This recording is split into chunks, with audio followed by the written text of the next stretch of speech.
अस्सलाम वालेकुम dear student, आज हम मैथ की एक्सरसाइज 2.14 करेंगे। बहुत ही इजी एक्सरसाइज है। इसमें आपको सिर्फ दो चीज़ों का आपको पता होना चाहिए, एक है बेस और एक है एक्सपोनेंट। और ये मैं आपको उर्दू और इंग्लिश दोनों में एक्सप्लेन कर दूँगी, तो ताकि बच्चे जो कमेंट करते हैं, कुछ उर्दू मीडियम में मांग रहे होते हैं, कुछ कहते हैं कि नहीं इंग्लिश मीडियम में समझाया करें, तो आपको मैं दोनों में ही समझा दूंगी ताकि जो है ना तमाम बच्चों के लिए आसानी हो जाए। तो इसको अब आपने समझना है कि इस पूरी एक्सरसाइज के लिए आपको कौन सी दो बातों का पता होना चाहिए। एक आपको बेस का पता होना चाहिए और एक एक्सपोनेंट का। अब बेस और एक्सपोनेंट को आपने इस तरह से समझना है कि जैसे एक बिल्डिंग हम बनाते हैं और बिल्डिंग में सबसे नीचे जो है उसकी बुनियाद बनाई जाती है। एक मज़बूत बुनियाद बनाकर उसके ऊपर फिर हम जितने मर्ज़ी जो है वो बिल्डिंग्स के फ्लोर जो है वो तैयार कर लेते हैं। तो वो जो नीचे वाली उसकी होती है उसको हम कहते हैं बेस। और इसी तरह कुछ लोग घरों के नीचे या बड़े बड़े जो प्लाजा वगैरह होते हैं उनके नीचे तय खाने बने होते हैं, तो वो जो तय खाना होता है या सबसे जो नीचे वाली बिल्डिंग है जो ज़मीन के अंदर खुदाई करके सबसे नीचे बनाई जाती है, उसको हम इंग्लिश में बेसमेंट भी कहते हैं। तो बेसमेंट से मुराद यानी सबसे नीचे वाला। तो इसमें भी आपने कुछ इसी तरह समझना है और उसके ऊपर जो हम बिल्डिंग बना देंगे उसको आप समझ लें जैसे एक्सपोनेंट है।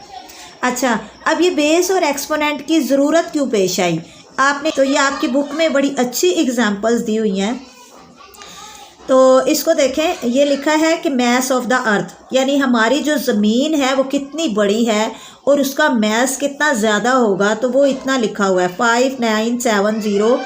और ये कितने ज़्यादा ज़ीरोज़ लगे हुए हैं, ये तकरीबन 22 ज़ीरोज़ इसमें लगे हुए हैं। तो अब देखें, इतने बड़े नंबर को पढ़ना, उसको अंडरस्टैंड करना, उसको फिर अपने अल्फाज में बताना, ये एक मुश्किल काम होता है। इसी तरह ये आगे है मैस ऑफ द मून, यानी चाँद। चाँद का कितना मैस है, कितना वज़न है, तो ये उसका भी देखिए कितना ज़्यादा है। ये 73 लिख के आगे 21 ज़ीरोज़ लगे हुए हैं। तो इतने बड़े नंबर को अगर आपसे कहा जाए कि इसको पढ़ कर बताएं तो ये कितना मुश्किल होगा पढ़ना भी और इसको बताना, अंडरस्टैंड करना।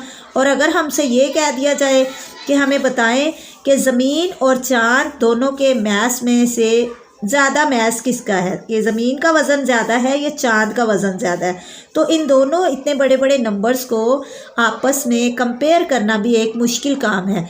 लेकिन अगर इन्हीं नंबर्स को हम इस तरह से लिख दें 597 और आगे 10 की पावर 22। इसी तरह मून है, मून की हम अगर लिख दें 73 10 की पावर 21।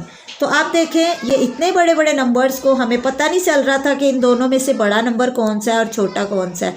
लेकिन अगर हमने इनको अब इस तरह से लिख दिया है पावर्स की फॉर्म में, तो ये 597 और 10 रेज़ टू पावर 22 और ये 73 10 रेज़ टू पावर 73 की पावर जो है वो 21। तो अब हम देखें इन दोनों को कितनी आसानी से कंपेयर कर सकते हैं और हम बता सकते हैं कि जो ज़मीन का मैस है वो ज़्यादा है और जो चाँद का मून का मैस है वो कम है। तो ये आपने दोनों क्वेश्चन वैसे भी ज़हन में रखने हैं या आपको पेपर के MCQs में भी आ सकते हैं कि ज़मीन का मैस कितना है और मून का मैस कितना है, तो ये दोनों आपने ज़हन में रखने हैं। अच्छा, तो जब हमने इसको पावर की फॉर्म में कर लिया तो अब देखें हमारे लिए कितनी आसानी हो गई है। तो अब जब हमने पावर्स बना ली हैं तो जो नीचे वाला नंबर होता है वो हमारी बेस होती है और जो उसके ऊपर लगी हुई है इसको हम उसकी पावर भी कह लेते हैं, उसकी ताकत भी कहते हैं। ये 73 की ताकत 21 और हम इसकी पावर भी कह सकते हैं और इसी को हम एक्सपोनेंट भी कहते हैं, ठीक है। और इसके बाद हम इसका एक क्वेश्चन सॉल्व करते हैं, फिर हम इंशाल्लाह इसकी एक्सरसाइज स्टार्ट करते हैं। तो सबसे पहले देखिए, ये एक नंबर है, ये 1 लाख तक है। इसको जो है इसमें कितने 5 ज़ीरोज़ हैं, तो अगर हम बजाय इतने ज़्यादा ज़ीरोज़ लगाने के अगर हम एक ही बार 1 ज़ीरो लगाकर उसके ऊपर पावर जो है 5 लिख दें, तो इसका मतलब वही है कि ये जो 10 लिखा हुआ है इस 10 को हमने 5 दफ़ा आपस में मल्टीप्लाई करना है, ज़रब देनी है, तो फिर ये नंबर बनेगा। तो इसकी जो है इस इतने बड़े नंबर को अगर हम मुख्तसर हालत में या शॉर्ट नोटेशन में लिखें तो हम ऐसे लिख देंगे, ठीक है। तो बस ये आपने दो चीज़ें समझनी थी कि ये जो नीचे वाला होता है ये बेस होती है और ये जो उसके ऊपर लगी होती है ये इसकी ताकत है, पावर है, एक्सपोनेंट इसे कहते हैं, ठीक है, और इसको कुव्वतनुमा भी कहते हैं। तो ये दो चीज़ों पे अब हमने पूरी एक्सरसाइज अपनी जो है वो सॉल्व करनी है। 2 रेज़ टू द पावर 6 यानी 2 की पावर 6 या 2 की ताकत 6, ठीक है। अब इसमें बताना है कि असास कौन सा है और कुव्वतनुमा कौन सा है, यानी बेस और एक्सपोनेंट। तो जो नीचे मैंने अभी आपको बताया, जो नीचे होती है उसको हमेशा बेस कहते हैं। तो 2 जो है वो हमारी बेस है, जिसे असास भी कहते हैं उर्दू में, और इसके ऊपर जो लगी हुई है ये उसकी पावर है, उसकी ताकत है, उसकी कुव्वत है। इसको कुव्वतनुमा कहते हैं और इंग्लिश में एक्सपोनेंट कहते हैं, ठीक है। तो बहुत ही आसान क्वेश्चन है, बस नीचे वाला नंबर आपकी बेस है, ऊपर वाला उसकी पावर है या कुव्वतनुमा है। तो इसी तरह ये नेक्स्ट क्वेश्चन है, इसमें बी जो है ये हमारी बेस है, असास है, और उसके ऊपर जो लगा हुआ है नंबर वो उसकी कुव्वत है जिसको exponent T raise to power 9 या टी की ताकत 9 या टी की पावर 9। तो इसको हम टी जो है ये हमारी बेस है, असास है, और जो ऊपर 9 लगा हुआ है इसको हम एक्सपोनेंट कहेंगे या कुव्वतनुमा। तो जो नीचे एम है वो हमारी असास है, बेस है, और जो इसके ऊपर एन लिखा है वो हमारा कुव्वतनुमा है जिसको एक्सपोनेंट भी कहते हैं। उसके बाद नेक्स्ट हमारा है क्वेश्चन नंबर 2। इसमें find the value of the following, इनकी वैल्यूज़ फाइंड आउट करनी है। अब वैल्यूज़ आप देख लें कैसे फाइंड आउट करते हैं कि नीचे 3 लिखा हुआ है यानी बेस 3 है, उसकी ताकत पावर 4 है। तो इसका मतलब होता है कि 3 को हमने 4 दफ़ा लिखना है, ठीक है। तो हम 3 को 4 दफ़ा लिखेंगे, 1 2 3 4 दफ़ा हमने लिखा और आपस में इसको मल्टीप्लाई कर देंगे, ज़रब दे देंगे। तो 3 3 ज़ा 9, 9 3 ज़ा 27, 27 3 ज़ा 81 होता है, यानी 3 3 9, 9 3 27, 27 3 81। तो ये हमारे पास आ जाएगा 81। इसी तरह ये क्वेश्चन नंबर 2 है, इसको 7 की पावर 3 लिखा हुआ है, तो मतलब 7 को हमने 3 मरतबा लिखना है। तो हमने 3 मरतबा लिख दिया। अब हम इसको आपस में ज़रब दे देंगे, मल्टीप्लाई कर देंगे।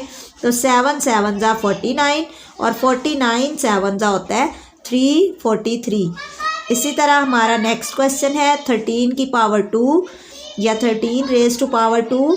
तो इसमें हमने 13 को 2 दफ़ा लिखना है, यानी 13 को 2 मरतबा आपस में ज़रब देनी है। तो 13 13 कितना होता है, आप ज़रब दे के देखें तो वो आएगा 169, ठीक है, 169। क्वेश्चन है 2 की पावर 8 यानी 2 को हमने 8 मरतबा लिखना है, ठीक है।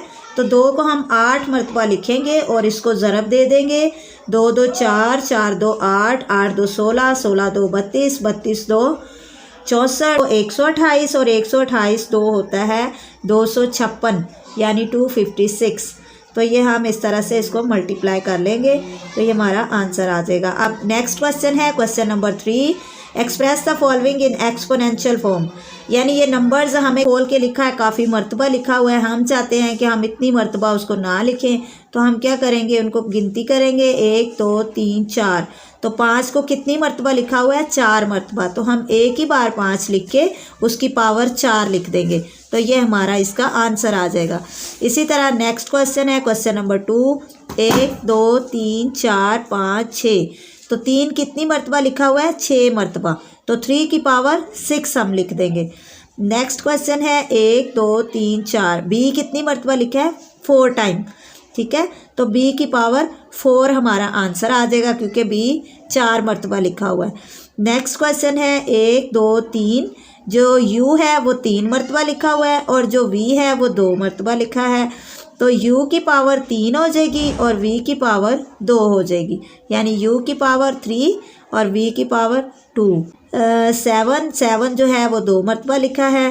11 1 2 3 4 मरतबा लिखा है, तो हम इसको लिख देंगे 7 की पावर 2 और 11 की पावर 4। इसी तरह नेक्स्ट क्वेश्चन है, इसमें a लिखा हुआ है 1 2 3 मरतबा, तो a की पावर 3 हो गया। सी है 1 2 3 4 मरतबा, तो सी की पावर 4 हो गया। डी जो है वो एक ही है, तो उसको हम एक ही बार लिख देंगे। तो ये हमारा आंसर है। देखें कितने आसान क्वेश्चंस हैं, आप थोड़ी सी मेहनत से इनको आसानी से याद कर सकते हैं। और इसमें ये नंबर एक हमें दिया हुआ है 343, इसको हमने पावर्स में लिखना है। तो हम कैसे लिखा हुआ है, इसकी आपने फैक्टराइजेशन कर लेनी है। तो इसको हम डिवाइड करेंगे, ये सिर्फ 7 पे डिवाइड हो सकता है, तो हम 7 लिखेंगे। 7 4 ज़ा 28 और 6 बच गया, वो इधर लग जाएगा, ये हो गया 63। 7 9 ज़ा 63 होता है, यानी 7 पे हम डिवाइड, 7 4 28 और 6 इधर आ गया और 7 9 63। फिर दोबारा 7 पे डिवाइड करेंगे, 7 7 ज़ा 49 होता है, 7 7 49, फिर 7 एकम 7 यानी 7 1 ज़ा 7। तो ये हमारे पास नंबर आ गया 7 7 7। तीन इस तरह से करेंगे कि 7 को 3 मरतबा लिखेंगे, मल्टीप्लाई करेंगे और 7 की पावर 3 बन जाएगा। इसी तरह अगला हमारा नंबर है 112, इसकी भी हम फैक्टराइजेशन कर लेंगे। तो वो इस तरह से करेंगे, इसको 2 पे डिवाइड करेंगे, 2 2 ज़ा 4, इधर से 1 कैरी इधर आ गया, ये 11 हो गया। 2 5 ज़ा 10, इधर से फिर 1 कैरी इधर आ गया, 2 6 ज़ा 12। इसको अगेन हम 2 पे डिवाइड करेंगे, 2 1 ज़ा 2, 2 2 ज़ा 4, इधर से 1 कैरी इधर, 2 8 ज़ा 16 हो गया।